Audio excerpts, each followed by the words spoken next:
तो आदाब, नमस्कार, गुड इवनिंग, सत श्री अकाल। एक बार फिर आप तमाम लोगों का स्वागत है क्राइम तक की कहानी के इस एपिसोड में। उम्मीद है पूरी फैमिली अच्छी होगी, अपना ख्याल रख रही होगी। बहुत से लोगों के मैंने मेल देखे जिसमें उन्होंने कमेंट्स लिखा था कि सैटरडे को आप कुछ उदास थे या आप उस तरीके से कहानी नहीं सुना रहे थे। तो असल में मैं उसके बारे में ही आपको बताता हूँ। हमारे एक बड़े सीनियर कैमरामैन जिनके साथ मैंने सैकड़ों शूट किया, राजू भाई, मतलब हर दिल अजीज़, हर एक उनको प्यार करता है, बहुत ही डाउन टू अर्थ इंसान, जिनसे मैंने ख़ासतौर पर टीवी में मैं नया नया आया था और उनके साथ बहुत सारे उस वक्त जुर्म की शुरुआत हुई थी।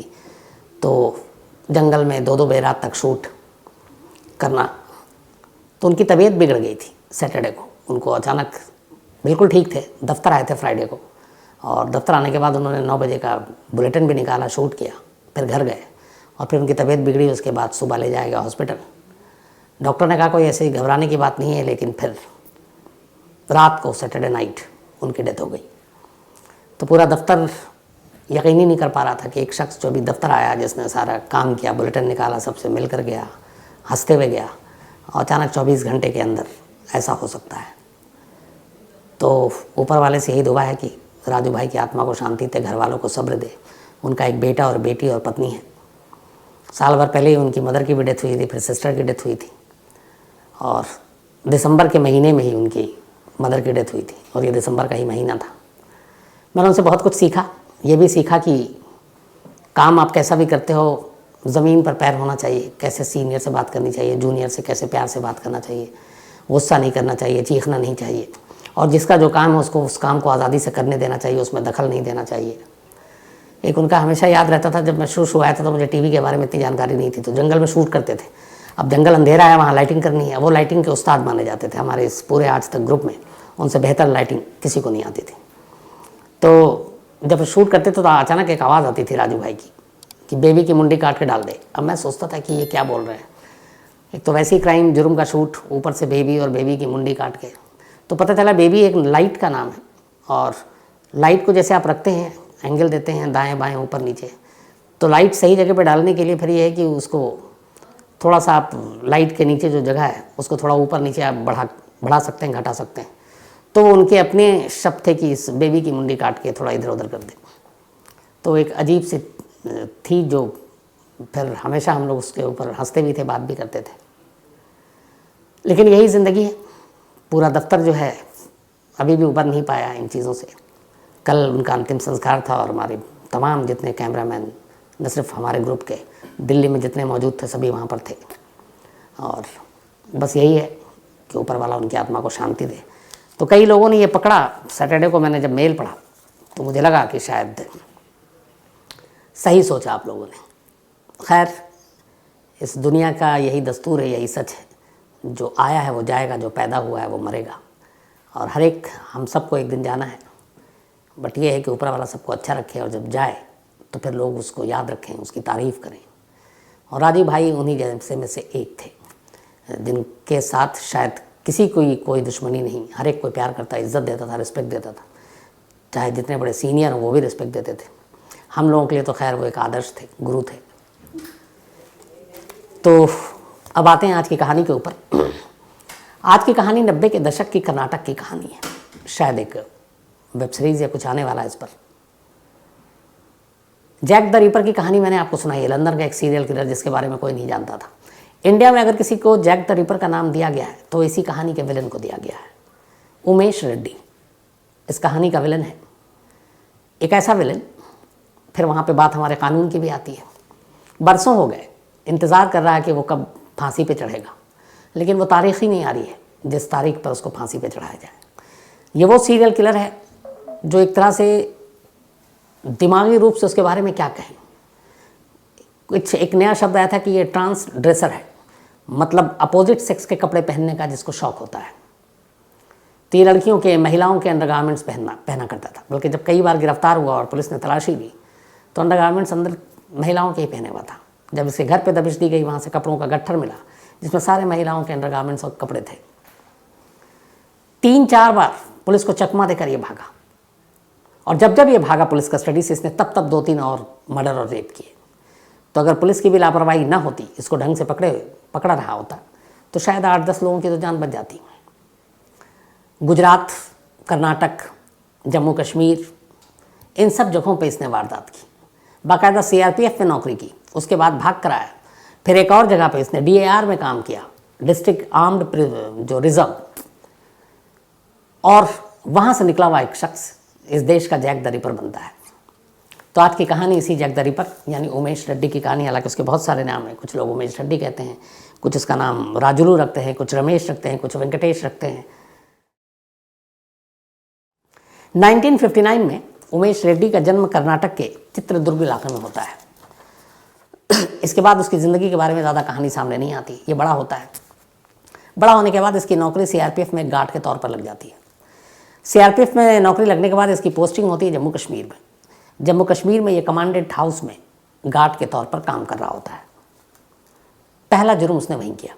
उस कमांडेंट हाउस में एक सीआरपीएफ के सीनियर अफसर की बेटी के साथ इसने रेप करने की कोशिश की।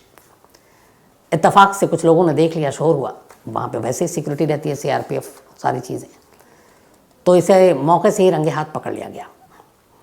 पकड़ने के बाद अब इसके ऊपर इसको पुलिस और बाकी जगह भेजना ही था, लेकिन पहली बार ही पहला जुर्म करने के बाद वो भी सीआरपीएफ की कस्टडी से ये भाग निकला। सीआरपीएफ ढूंढती रही, फिर इसका कोई सुराग नहीं मिला। ये भाग कर कर्नाटक आ गया।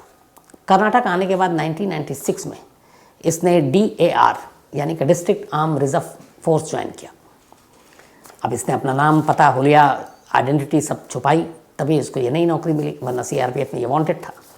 और उस वक्त 1996 की बात है, शायद इतनी ज़्यादा इसकी आईडी और इसके बारे में इतनी जांच और ये सारी चीज़ें की नहीं गई।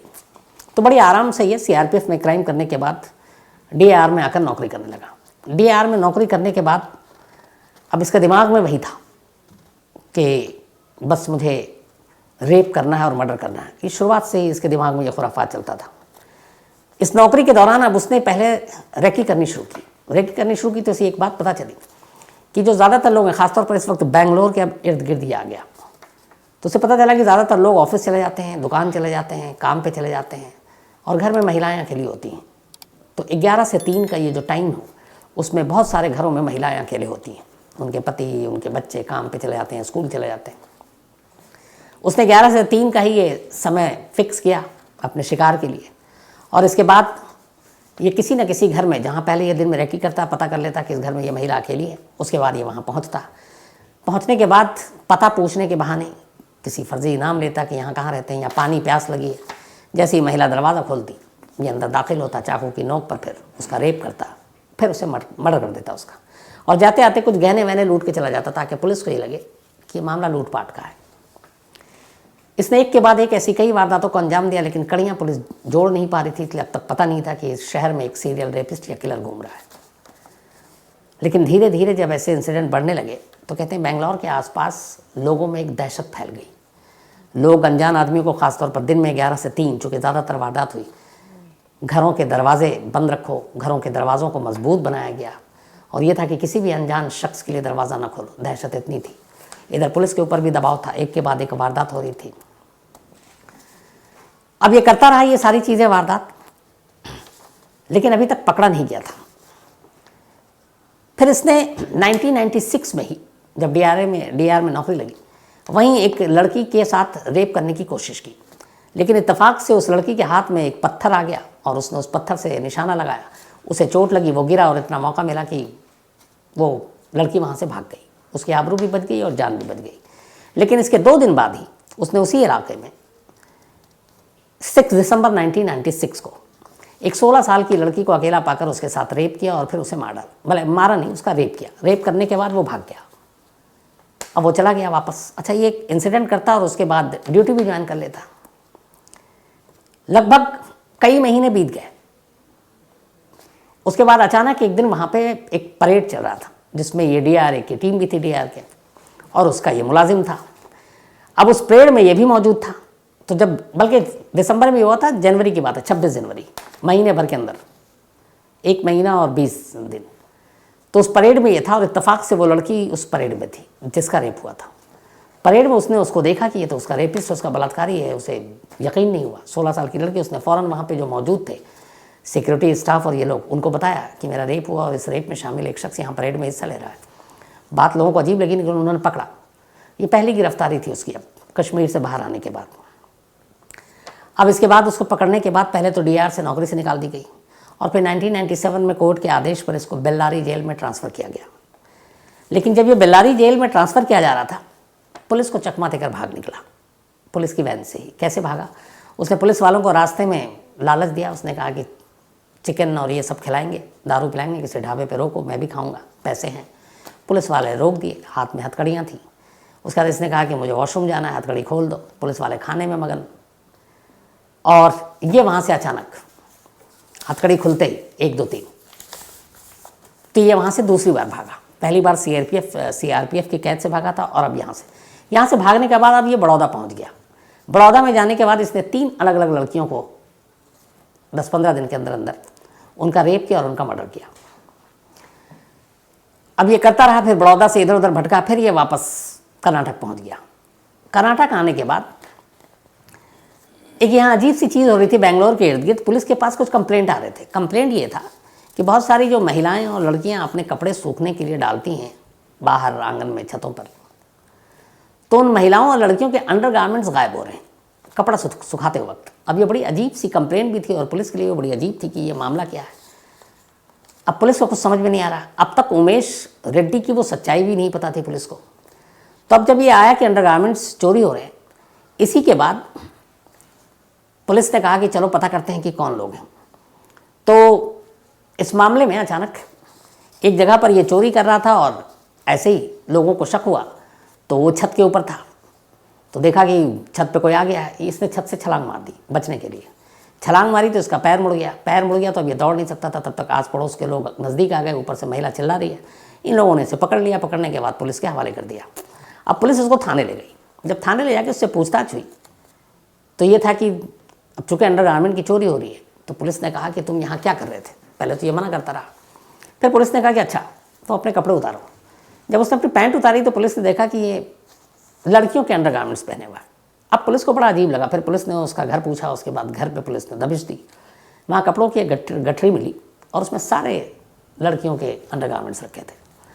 अब पुलिस को ये लगा, इसके बाद फिर पुराने केसेस जो थे, फिर पता चला कि ये वो है जो भागा था, डीआर में काम करता था। तो इसको फिर, हालांकि इसने शुरुआत में जब पकड़ा गया तो इसने अपना नाम बताया वो कुछ और, कि मेरा नाम रमेश है। लेकिन फिर ये सारी चीज़ें, पुराने केस खुले तो पता चला कि नहीं, ये तो रेड्डी है और कई रेप और मर्डर केसेस में वांटेड है। तो फिर इसको पकड़कर अब पुलिस ने अदालत के सामने पेश किया और पेश करने के बाद इसको जेल में भेज दिया गया। जेल जाने के बाद अब ये एक बार फिर से बाहर निकलता है पेशी के लिए और पुलिस की हिरासत से भाग जाता है। अब पुलिस परेशान कि ये मामला क्या है, ये बार बार भाग रहा है। उधर लोगों में ये है कि एक serial rapist, serial killer Jack the Ripper अब तक नाम दिया गया है और ये इस तरीके से यहाँ से भाग रहा है। तो पुलिस की लापरवाही पर भी उंगलियाँ उठी। लेकिन भागने के बाद उसने फिर एक रेप किया और फिर मर्डर किया। इस दौरान में उसने एक इनकम टैक्स के बड़े अफसर की वाइफ का भी मर्डर किया। अब जब ये इनकम टैक्स की वाइफ की मर्डर की खबर आई तो फिर और भी ज़्यादा सनसनीखेज खबर बन गई, हेडलाइन खबर चल रही है। तो अब ये हुआ कि इसके पीछे लोग पड़ गए। लेकिन अब ये 1999 में भागा था आखिरी बार। अब इसके बाद इसको पुलिस तलाश रही है, मिल नहीं रहा है। लेकिन फिर इसके बाद पुलिस ने इसको एक बार और पकड़ा और इस बार एक रेप और मर्डर करने के बाद जा रहा था। इस दौरान में इसकी इतनी दहशत हो गई थी कि बहुत सारी जगह पे इसकी तस्वीरें पुलिस ने अब छपवा कर पोस्टर चिपकवा दिए थे। तो उधर पुलिस की मुसीबत ये हो गई कि जैसे ही ज़रा सी भी किसी की शक्ल हूबहू उमेश रेड्डी से मिलती, वो लोग पुलिस को फ़ोन मिला देते, घंटी बजने लगती और कहते कि हमने यहाँ देखा। पुलिस की टीम अलग अलग इलाकों में पहुँच रही है। पता चल रहा है कि दिखने में तो वैसा है लेकिन ये वो शख्स नहीं है। तो यहाँ पुलिस की मुश्किल ये भी थी। और ये जब जब कस्टडी से भागता तब तब रेप करता और मर्डर करता। 17 मई 2002 आखिरी बार ये गिरफ्तार हुआ। गिरफ्तारी भी उसकी ऐसी हुई कि एक ट्रेन से बेंगलुरु पहुंचा। चूँकि ये क्राइम करने के बाद कुछ दिन के लिए फिर बेंगलुरु से निकल जाता है, इधर उधर भागता है, गुजरात जाता और कहीं जाता है। तो हमेशा वारदात करने के बाद पुलिस को चकमा देने के लिए बेंगलुरु छोड़ देता, लेकिन फिर मामला ठंडा होते ही वापस आ जाता। ऐसे ही 17 मई 2002 को ये वापस कुछ दिन बाहर रहने के बाद बेंगलुरु लौट रहा था ट्रेन से। ट्रेन से लौटने के बाद ये यशवंतपुर रेलवे स्टेशन पे उतरता है और यशवंतपुर रेलवे स्टेशन पर उतरने के बाद क्लॉक रूम में स्टेशन पर ही अपना सामान जाकर जमा कर देता है। सामान जमा करने के बाद रात के करीब 8 बजे का वक्त था। स्टेशन से बाहर निकला, इसे अपने थोड़े अब हुलिया चेंज करना था, बाल बाल कटाने थे, शेप बनाना था। तो स्टेशन के बाहर ही एक सैलून था, उस सैलून में ये पहुंच जाता है और वहाँ अपने बाल बाल कटा रहा होता है। लेकिन तभी एक ऑटो ड्राइवर ने उसको सैलून के अंदर जब दाखिल होते हुए देखा तो उसे लगा कि ये वही उमेश रेड्डी है, क्योंकि अब तक उसके पोस्टर सारी जगह पे बट रहे थे। उसके नाम की इतनी दहशत हो चुकी थी कि महिलाएं घर में दिन में अकेले किसी को घर में अपने अनजान शख्स को घुसने तक नहीं देती थी। तो उस ऑटो ड्राइवर ने फ़ौरन ने नज़दीक में एक पुलिस वाला था, उसको इन्फॉर्म किया कि जिस उमेश रेड्डी की तलाश है वो इस सैलून में बैठा हुआ है। अब पुलिस वालों को पता चला तो वो फ़ौरन एक पूरी टीम आनन फानन में पहुंचती है और सैलून में घेर कर उमेश रेड्डी को गिरफ्तार कर लेती है। 2002 में उसकी गिरफ्तारी हुई और शुक्र है कि उसके बाद फिर वो कभी जेल से नहीं भागा। 2002 में गिरफ्तार होने के बाद जब उससे पूछताछ हुई तो उसने एक्सेप्ट किया कि उसे जो याद है जो उसने कहा कि उसने करीब 20 महिलाओं और लड़कियों को मारा और उनका रेप किया। कुछ को तो मारने के बाद भी रेप किया, मतलब मुर्दे के साथ। उससे पूछा गया तुमने ऐसा क्यों किया? उसने कहा मुझे नहीं मालूम, बस मुझे अचानक एक अंदर से कुछ जानवर जैसा जागता था और बस मैं निकल पड़ता था शिकार की तलाश में। तो महिलाओं के कपड़े क्यों पहनते थे? उसने कहा मुझे अच्छे लगते थे, मुझे ये अट्रैक्ट करते थे और इसीलिए मैं हमेशा, मतलब बरसों हो गए अब, मैं अंडरगारमेंट्स महिलाओं के ही पहनता हूँ, और वो भी खरीद कर कभी नहीं, या तो चुरा कर। और उनमें से ज़्यादातर अंडरगारमेंट्स वो थे जो इसकी शिकार बनी थी। जिन महिलाओं और लड़कियों का इसने रेप और मर्डर किया वो उनके अंडरगारमेंट्स निशानी के तौर पर अपने साथ ले जाता था और फिर उन्हें वो पहनता था। तो ये जब जब गिरफ्तार हुआ तब तब इसने हमेशा लड़कियों या महिलाओं के अंडरगारमेंट्स पहन रखे थे। इसको देखते हुए मनोवैज्ञानिक और बाकी लोगों ने राय दी। उसने कहा कि इस शख्स का समाज में खुलेआम घूमना बड़ा ख़तरनाक है, और इसीलिए फिर कोर्ट ने इस मामले में, पुलिस ने एक मजबूत केस तैयार किया। 26 अक्टूबर 2006 को बेंगलुरु फास्ट ट्रैक कोर्ट ने पहली बार अपना फैसला सुनाया। हालांकि 20 कत्ल के बाद उसने कबूल की, लेकिन पुलिस सबूत सिर्फ 9 मामलों की जुटा पाई। हालांकि पुलिस का मानना था कि 20, उसने कहा मुझे याद है, ये फिगर शायद 30, 40, 50 तक जा सकती है, लेकिन वो उसे याद नहीं। और पुलिस इस 20 में भी सिर्फ 9 केस स्टडी के ऊपर ही काम कर पाई, और वो 9 के बारे में फुल सबूत अदालत में उसने दाखिल किया। उन सबूतों को देखते हुए, 20 में से 9 कत्ल और रेप को देखते हुए 26 अक्टूबर 2006 को बेंगलुरु फास्ट ट्रैक कोर्ट ने उमेश रेड्डी को फांसी की सज़ा सुनाई। इसके बाद हालांकि उसने तब अदालत में कहा कि मैं ये सब कुछ पैसे की खातिर करता था, मैं रेप और उसके लिए नहीं करता था, मेरी माँ बीमार थी, मुझे पैसे चाहिए। लेकिन अदालत ने कहा कि तुम जब जब पुलिस कस्टडी से भागे 3-4 बार, तब तब तुमने रेप भी किया और मर्डर भी किया। अगर खाली मर्डर हो तो और लूटपाट हो तो समझ में आता है कि तुम्हारा मोटिव कुछ और है, लेकिन अगर माँ की मदद करनी और पैसे चाहिए तो फिर रेप क्यों? ये बात कन्विंस नहीं हो पाई अदालत, और इसीलिए उसे सजाए मौत हुई। 6 में ये आया फास्ट ट्रैक कोर्ट का मामला। इसके बाद मामला 2007 में कर्नाटक हाई कोर्ट में पहुंचा। कर्नाटक हाई कोर्ट में 2 जजों की डिवीज़न बेंच के पास ये मामला पहुंचा। अब दोनों जो जज थे, इसे फांसी देनी है कि नहीं देनी है, इस पर उनकी राय बटी हुई थी। एक की थी कि देनी चाहिए और एक की थी कि नहीं, इसको उम्र कैद में बदल देनी चाहिए। तो जब 2 जजों की या किसी भी कोर्ट में जजों की जब राय बदल जाती है, मतलब आपस में नहीं मिलती है, और अगर वो टाई हो जाए या फिर डिफरेंट हो, तो फिर बड़ी बेंच के पास मामले को भेजा जाता है। अब यहाँ 2 जज, दोनों जजों का फैसला, एक कह रहे हैं उम्र कैद, एक कह रहे हैं फांसी, तो फैसला हो नहीं पाया। तो इसके बाद 3 जजों की हाई कोर्ट की बेंच को ये मामला सौंपा गया कि फास्ट ट्रैक कोर्ट ने उमेश रेड्डी को फांसी की सज़ा सुनाई दी है, आपका क्या कहना है? तो 3 जजों की जब बेंच के पास ये मामला गया तो 3 जजों की बेंच ने बहुमत से 3-0 से उमेश रेड्डी के गुनाहों को देखते हुए उसे फांसी की सज़ा देने के निचली अदालत के फैसले पर मुहर लगा दी और कहा कि इसकी मतलब सज़ा घटाने का कोई मतलब नहीं बनता, इसे सज़ाए मौत ही मिलनी चाहिए। इस फैसले के बाद मामला सुप्रीम कोर्ट में गया, और सुप्रीम कोर्ट में 1 फरवरी 2011 को सुप्रीम कोर्ट ने भी दोनों कोर्ट के फैसले को बरकरार रखा और उमेश रेड्डी को फांसी की सज़ा सुनाई। यानी कि 2006 में लोअर कोर्ट ने फैसला सुनाया, 2007 में हाई कोर्ट ने, और 2011 में सुप्रीम कोर्ट ने। तो कुल मिलाकर 5 साल में देश की तीनों अदालतों ने फांसी की सज़ा पर मुहर लगाई। अब आखिरी रास्ता था इसके बाद प्रेसिडेंट ऑफ इंडिया। इसने मर्सी के लिए, इसकी मां ने मर्सी पिटीशन दाखिल की, लेकिन 2013 में 2013 में यानी कि सुप्रीम कोर्ट के फैसले के 2 साल के बाद, तब प्रेसिडेंट थे रामनाथ कोविंद, उन्होंने इस मर्सी पिटीशन को खारिज कर दिया और इसकी फांसी की सज़ा को बरकरार रखी। लेकिन इसके बाद इस सज़ा के या इस पिटीशन के खारिज होने के बाद 2016 में उसने फिर से सुप्रीम कोर्ट में एक रिव्यू पिटीशन दाखिल की, लेकिन सुप्रीम कोर्ट ने उसको भी रिजेक्ट कर दिया। अब लगभग ये साफ हो गया था, सब कुछ क्लियर है कि फांसी होगी। तभी इसने एक और चाल चली, इसने हाईकोर्ट में एक और पिटिशन लगाई, और पिटिशन ये थी कि उसकी दिमागी हालत ठीक नहीं है, वो इसी वजह से ये सारे रेप मर्डर करता था। लेकिन कोर्ट ने फिर सारे मेडिकल और ये सारे रिपोर्ट मंगाए, दस्तावेज देखे, और 2021 में उसकी उस अपील को भी खारिज कर दिया 2021 में। अभी हम 2022 में बैठे हैं। अब सारे कानूनी रास्ते, सारी चीज़ें बंद हो गई थी, लेकिन फिर इसने एक और स्पेशल अपील कर दी सुप्रीम कोर्ट में 2020 की शुरुआत में। और ये जो हाई कोर्ट पे उसने कहा था कि मानसिक हालत उसकी ठीक नहीं है, हाई कोर्ट ने रिजेक्ट कर दिया, ये उसी के ऊपर सुप्रीम कोर्ट पहुंच गया। अब सुप्रीम कोर्ट में ये मामला पेंडिंग है, अभी फैसला नहीं आया, और ये वहीं कर्नाटक में जेल में बंद है उमेश रेड्डी। तो जो फैसला 2006 से 11 तक देश की तमाम अदालतों ने दे दिया, 13 में प्रेसिडेंट ऑफ इंडिया ने उसकी दया याचिका खारिज कर दी। फिर उसने कानून का अलग अलग सहारा लिया, खेल खेला, और आज मतलब 13 के बाद आज कितने 9 साल हो गए हैं, अभी भी उसकी एक अर्जी सुप्रीम कोर्ट में लटकी हुई है, और इसीलिए उमेश रेड्डी को फांसी नहीं दी जा सकी। मतलब जो इंडियन जैक द रिपर, जिसकी वजह से एक ज़माने में बेंगलोर में दहशत का आलम था, वो शख्स जिसको 2002 में गिरफ्तार किया गया, 20 साल हो गए उस हिसाब से, अगर आप देखें 20 ईयर्स, 20 साल में भी उसके गुनाहों की सज़ा अब तक नहीं दी जा सकी। कई बार कानून और सुस्त रफ्तारी और इस तरह के फैसलों में देरी को लेकर हम लोग उंगलियां उठाते रहते हैं। ये केस बिल्कुल फिट बैठता है कि 20 साल हो गए, और 20 साल में एक ऐसा शख्स जो खुद कबूल करता है कि उसने 20 से ज़्यादा लड़कियों और महिलाओं का रेप और कत्ल किया, उसे फांसी पर चढ़ाया नहीं जा सका है। तो आज कहानी में इतना ही, लेकिन कहानी ख़त्म करूँ उससे पहले वही अपना सिलसिला। आज हार्दिक हरसोत, इनका जन्मदिन है, तो हैप्पी बर्थडे हार्दिक। साथ ही राशिदा रहमती, इनका भी आज बर्थडे है, तो हैप्पी बर्थडे राशिदा जी। और ये मोहम्मद आरिफ अली की वाइफ हैं। कुमार मंगलम, इनका भी आज बर्थडे है, तो हैप्पी बर्थडे कुमार मंगलम साहब। और ये सावन शाह ने भेजा है। इसके अलावा आदित्य यादव का भी बर्थडे है आज, तो हैप्पी बर्थडे आदित्य। और अंशु यादव ने भेजा है।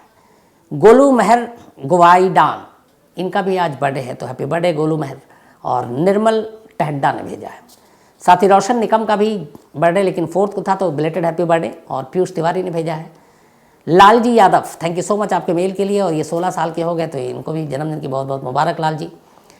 चारू उर्फ हृदय, इनका भी बर्थडे है, तो हैप्पी बर्थडे चारू। और ये आकाश सिंह ने भेजा है।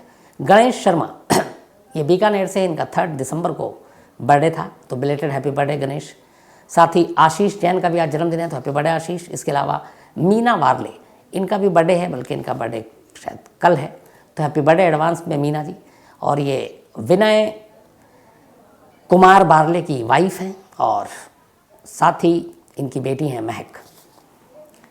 इसके अलावा मुकुल शर्मा, इन्होंने इस उमेश रेड्डी कहानी की फरमाइश की, और मुकुल जी आपकी फरमाइश पूरी हो गई। साथ ही आसिफ निज़ाम अंसारी, इन्होंने कहा कि आप कहानी में डेट और टाइम क्यों नहीं देते, तो कहानी में एपिसोड नंबर होता है, उससे आपको बड़ी आसानी से पता चल जाएगा। मैं कोशिश करूँगा दीपक से बोल करके अगर डेट भी जा सके। प्रवीण डाबर, इन्होंने कहा कि इन्होंने बहुत जगह ढूंढा, ये समझ में नहीं आया कि आफ्ताब कैसे पकड़ा गया श्रद्धा केस में। तो आफ्ताब ऐसे पकड़ा गया था प्रवीण साहब की, श्रद्धा के पिता ने एक गुमशुदगी की रिपोर्ट लिखाई थी। फिर उसके बाद महरौली पुलिस स्टेशन में उन्होंने गुमशुदगी की रिपोर्ट लिखाई, और उन्होंने बताया कि वो आफ्ताब के साथ रहती है। आफ्ताब का मोबाइल नंबर दिया। उन्होंने ये भी बताया कि आफ्ताब यहाँ महरौली के छतरपुर पहाड़ी इलाके में रहता है। पुलिस ने आफ्ताब के नंबर के ज़रिए आफ्ताब के घर का लोकेशन निकाला, और फिर महरौली पुलिस उस घर में गई, और फिर आफ्ताब को गिरफ्तार किया, और तब आफ्ताब ने खुलासा किया। शानू यादव, इसके अलावा गौरव गुप्ता कोलकाता से हैं, thank you so much. Naushad Premnagar से, रमेश राजस्थान से, Zaki Ahmed, thank you so much आपके इस मेल के लिए। और सावन वर्मा, इसके अलावा डॉक्टर अनुभव Sharma, thank you so much doctor अनुभव साहब, मशकत से हैं ये। शाह फैसल, थैंक यू आपका भी। रचपाल सिंह सैनी, थैंक यू आपका भी। त्रिशूल नयत्रमणि, एक कहानी की फरमाइश की उन्होंने। मनोज राठौड़ ने भी एक कहानी की फरमाइश की, और इसके अलावा प्रतीक जोरा, इन्होंने भी एक कहानी की फरमाइश की, कनाडा से ही हैं, थैंक यू सो मच आपके इस मेल के लिए प्रतीक साहब। तो आज कहानी में इतना ही। अब आपसे मुलाकात होगी कल रात 9 बजे किसी नई कहानी के साथ। तब तक अपना ख्याल रखिएगा। Thank you very much.